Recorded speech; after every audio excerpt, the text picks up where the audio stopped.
First thing I want to talk about is rolls. There's two types of rolls. There's buzz roll, there's open roll. Buzz roll would sound like open roll.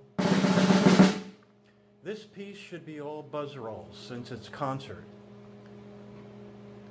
Then there's pulse of the rolls. Pulse is indicated by tempo. The tempo of your piece is dotted quarter equals 60. So that's going to be about like 1, 2, 3, 1, 2, 3. And that indicates 16th note pulsed roll. So the roll in the first measure should sound like, and you're thinking 2 and 3 and 4, 2 and 3 and 4. The other pulse is triplet, and triplet pulse roll is used when the tempo is slower. If I was doing a slower pulse, like 1, 2, 3, 1, 2, 3, then I would be thinking like triplets, and the roll would sound like. This piece that you're doing is 16th pulse, since it's 60 for the dotted quarter. So the first two measures is going to sound like, at this tempo, it's going to sound like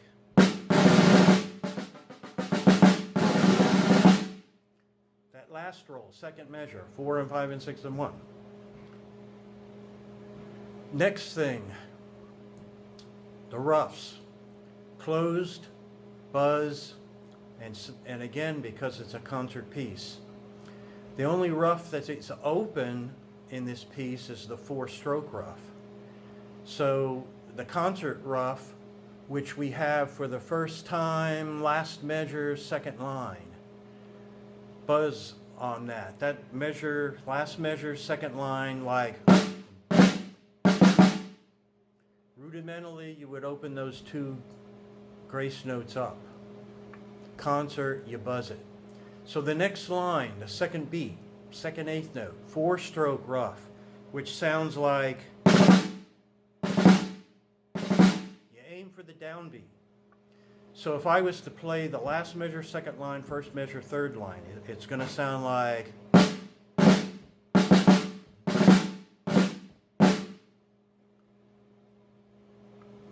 Always aim for the downbeat, kind of accent the downbeat of that rough, so it sounds like. Accent on the last note.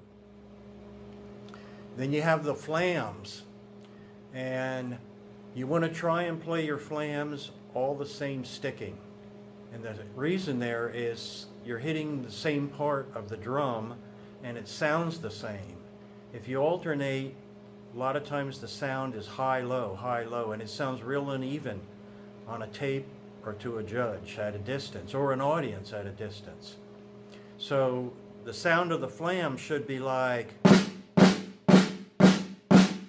so where we have flams, that same measure as the 4-stroke rough. In fact, in this piece, there's quite a few flams. Like that third line with the 4-stroke rough, it's going to be like.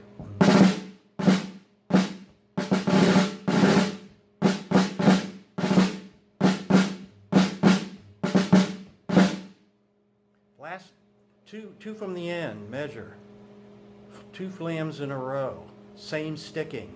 Again, so they sound the same, either left, right, or right, left, both times. Try and get your flams the same sticking. Then it changes tempo, and the same thing applies. Try and do all the flams at a piano dynamic, which is a little tricky in itself, but the same sticking. So it's going to go to about 2, 3, 2, 3, 2, 3. So it'd be like.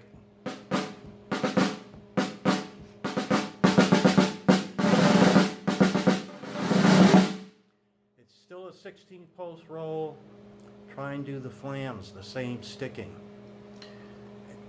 Tempo. It changes as you get to line 7. Goes back to the original tempo. So you got to kind of have that tempo from the beginning in your head, because it just automatically goes back to that 1, 2, 3, 1, 2, 3 tempo. But it's still a 16th pulse roll. And then you have dynamics. That line I just played, fourth line, fifth line, sixth line, it's dynamics. It's pretty much all your dynamics that you play. Piano, mezzo forte, double F. So if I play those three lines, and just come in to that faster tempo piano, mezzo,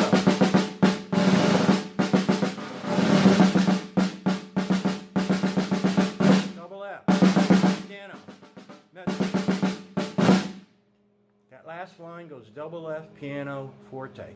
Different parts of the drum. Forte, if you think of a circle in the middle of the drum, double F is, if you're thinking away from the player, playing towards the far edge, top of that circle is double F.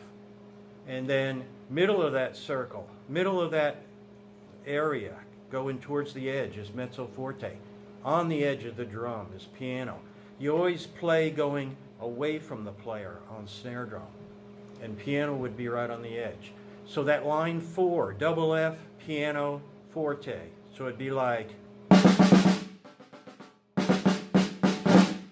should be 3 different dynamics. And then you go into that 7th line, different tempo. So you always got to be thinking that new tempo coming up. So that's basically it for the snare part. There's a lot in that part, and it's practice. You have to keep thinking, try and get the best sound from your instrument.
What you want to watch out for is the tempo and the dynamics. There's a lot of crescendos, there's a lot of diminuendos. The dynamics are piano, forte, mezzo forte. First 3 lines you have crescendo, diminuendo, and then 2 lines after that you have retard. So it should sound like this.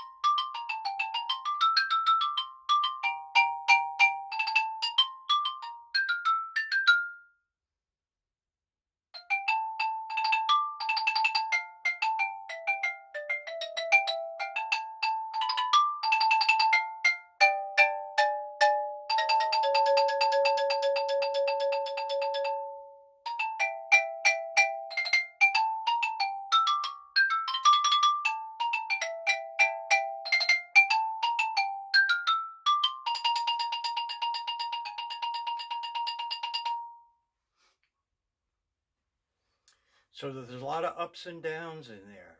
Piano, forte, piano. Bringing that out on a mallet instrument is tricky.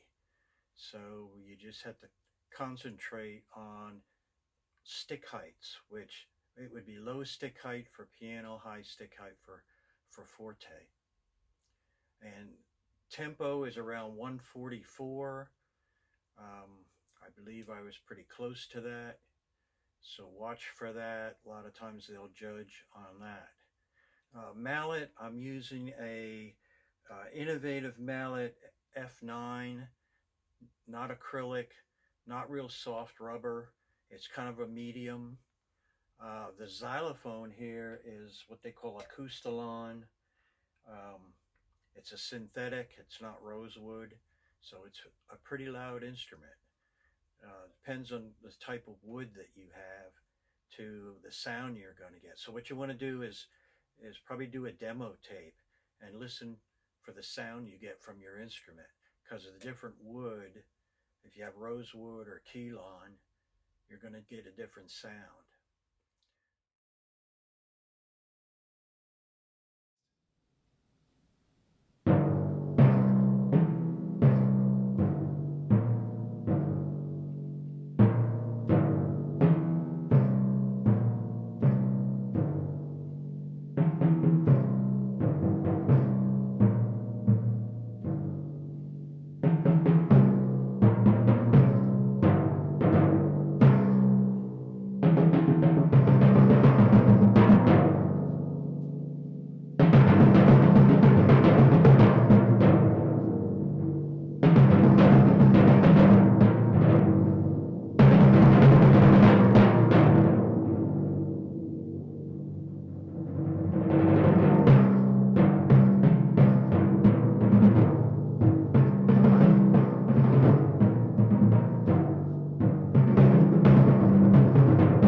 As we delve into solo number 1 by Vic Firth, I noticed that there are two areas. The 4/4 section, which is the first 5 lines, and the rest of this section, which is all in 3/8. I think all of us know how to count in 4 quarter notes, 1, 2, 3, 4, eighth notes, 1 and 2 and so forth and so on, 16th notes, 16th note triplets. But maybe some of you have a little bit of trouble with 3/8. Just to make sure you know that in 3/8, the eighth note gets the number. So 1, 2, 3. Notice that in line 5, measure 18, 1, 2, 3. The next measure is 1, 2, 3 triplet. That's what I do. Some people go 1, 2, 3 lolly.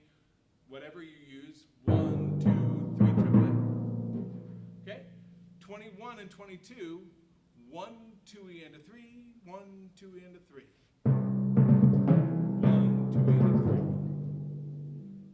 Measure 29 and 30, 1, 2 and 3 and 1 and 2 and 3 and.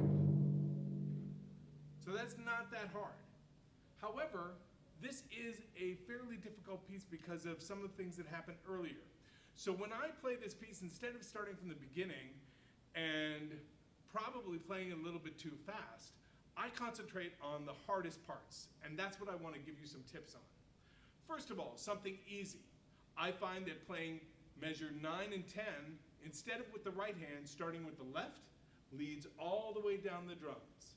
1 E and a 2 E and a 3 and a 4 E and a 1 E. Always leading, makes it super easy.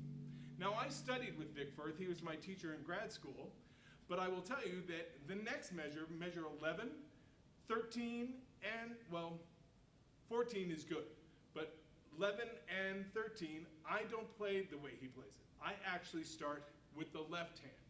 If I were to play it the way he did it, and by the way, I stand back here while I'm playing. Notice I'm standing. It's easier for me to play it standing than sitting because of some of the crosses that you have to make. If I play it his way, starting with right, on measure 11, 1 E and a 2 E and a 3 E and a 4 E and a 1. That's really tough. That's a big jump this way. But if I start with a cross with the left starting, 1 E and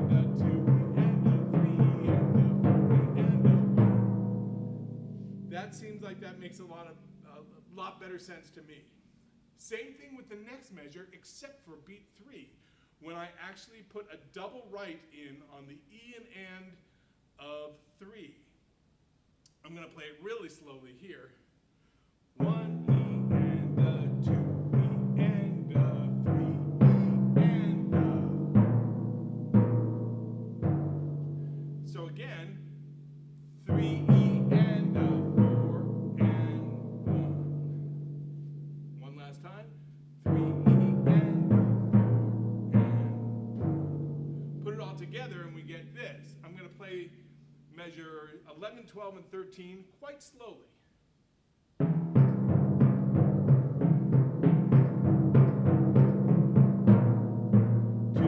and 3 and off, and 1 E and a 2 E and a 3 E and a 4 and 1. And the last one, he did it right, starting with the left hand.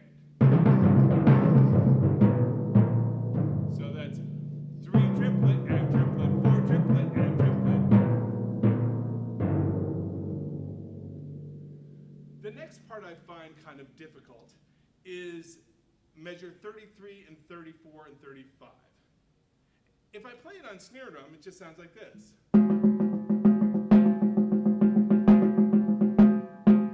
That doesn't seem that hard, but it's because of this back and forth that when you play it, it sounds like this. It sounds like you're not playing triplets. It sounds like you're going 1 E and a 2 E and a. So what I do is play it really slowly and think about where the accents are. 1 triplet, 2 triplet, 3 triplet, 1 triplet, 2 triplet, 3 triplet, 1 triplet, 2 triplet, 3 triplet, 1. A little faster. 1 triplet, 2 triplet, 3 triplet, 1 triplet, 1 triplet, 2 triplet, 3. The rest of it is looking at the way you're playing on the instrument.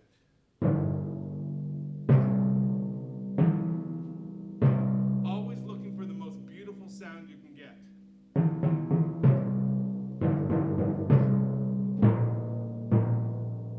When I'm playing those triplets, I make sure that the next 2 bars, this is measures 7 and 8, I really concentrate on triplets and then subdivide 16ths at the beginning of the next measure. So 1 triplet, 2 triplet, 3 triplet, 4 triplet, 1 E and a 2 and 3.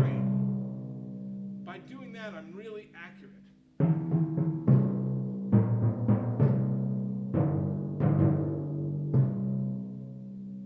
I hope that some of these tips help you on your way to learning solo number 1 by Vic Firth.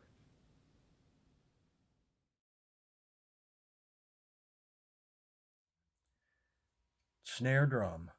Try and play the rhythms that are similar with the same sticking. So your sound is the same. Remember we talked about if you hit different parts of that snare drum and move around too much, you get highs and lows sound, and it's very uneven. Doing dynamics, double F, just off the circle of the center, and moving towards the edge farthest away from you for piano. So you get different sounds, and the drum really helps you out in the piano area because there's less sound on the edge. For timpani, tuning, try and use a tuner. Have the drums in tune. And then remember playing in that triangle area that we talked about, between the 2 lugs just above the pedal on each drum. If you move too far towards the center, it's going to be dead, real thuddy. Too near the edge, it's real pingy. So as you're doing those crossovers or the triplets in that piece, try and stay in the same area. And for some of those, you have to really stretch, but try and stay in the same area. For the mallets, I had to find the right distance on my phone to make it sound right. And then I used a medium hard mallet, not acrylic, not rubber. It was a medium hard mallet to make it sound. The xylophone we have is acoustalon. It's not rosewood. So it kind of depends on the xylophone, the bars, what they're made of. But you should make for each instrument a demo piece. Run your piece and then play it back, see what it sounds like. Timpani was the instrument that was the hardest to make it sound right. It sounded real tinny on the tape, but there was nothing really I could do about that. So you need to do a demo to see what your instruments sound like. Before you do the recording, take a couple deep breaths and think about what you're doing. Play the dynamics, play accents and the retards. Try and do all the musical part of it on each instrument. And have fun. There's no reason to play music if you're not having fun. So this is the final video, and I hope and wish everybody well in these auditions, and good luck. Thanks.